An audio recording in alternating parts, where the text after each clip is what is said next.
నమస్తే అండి. Welcome to our channel Priyamvada. ఈరోజు మనం భక్తి యోగం 12వ అధ్యాయం భక్తి యోగంలోని 18, 19 శ్లోకాలు చెప్పుకుందాం. 18వ శ్లోకం చూద్దాం. సమశత్రౌ చ మిత్రే చ తథా మానాపమానయోః శీతోష్ణ సుఖ దుఃఖేషు సమస్సంగ వివర్జితః. మొదటి చరణం చూద్దాం. సమశత్రౌ చ సమష్ శివ శంకర తాళవ్య ష అంటాం. సమష్ అక్కడ విసర్గుచ్చారణ ష. సమశత్రౌ చ మిత్రే చ సమశత్రౌ చ మిత్రే చ. రెండో చరణం. తథా మానాపమానయోః. మాన రెండు దీర్ఘాక్షరాలే. ప రస్వంగా పలకాలి, మళ్ళీ మా దీర్ఘం నా రస్వంగా పలకాలి. యోహో విసర్గుచ్చారణ హో యోహో. తథా మానాపమానయోః. మూడో చరణం.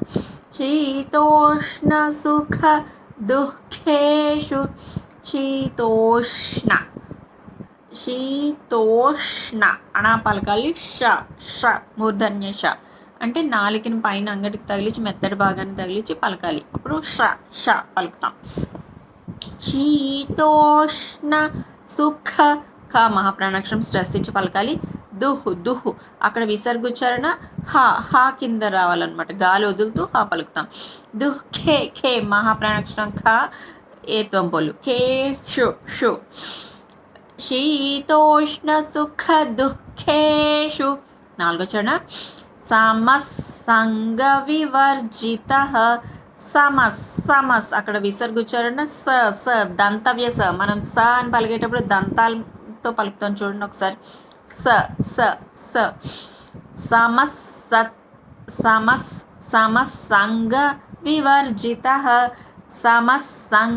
వివర్జితః.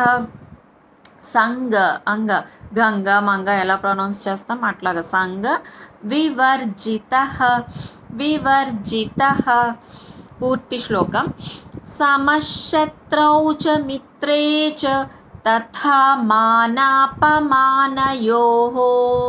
శీతోష్ణ సుఖ దుఃఖేషు సమస్సంగ వివర్జితః. 19వ శ్లోకం చెప్పుకుందామండి ఇప్పుడు. తుల్య నిందాస్తుతిర్మౌనీ సంతుష్టో ఏన కేనచిత్ అనికేత స్థిరమతిర్ భక్తిమాన్ మే ప్రియో నరః. మొదటి చరణం చూద్దాం. తుల్య నిందా స్తుతిర్మౌనీ తుల్య నిందాస్తుతిర్మౌనీ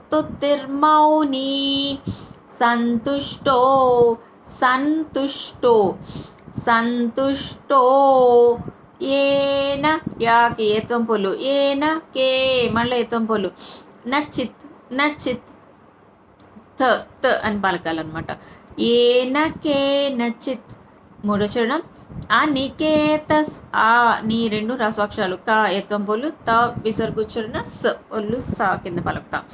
అనికేతస్ స్థిర సా గుడింతం కింద మహాప్రాణాక్షరం థ స్థిర మతిర్ అక్కడ విసర్గుచ్చరణ పొల్లు రా కింద పలుకుతాం. అనికేత స్థిర మతిర్. నాలుగో చరణం. భక్తి భ మహాప్రాణాక్షరం భక్తిమాన్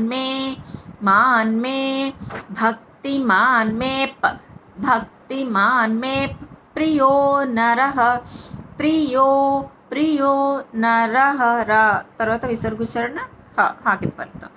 భక్తిమాన్ మే ప్రియో నరః. పూర్తి శ్లోకం.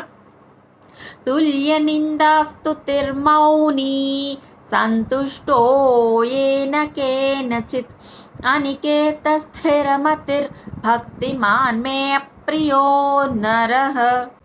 మరి చూసారు కదండి, ఈరోజు భక్తి యోగం 12వ అధ్యాయంలోని భక్తి యోగంలోని 18, 19 శ్లోకాలు ఎక్స్ప్లెనేషన్ చెప్పుకున్నాం.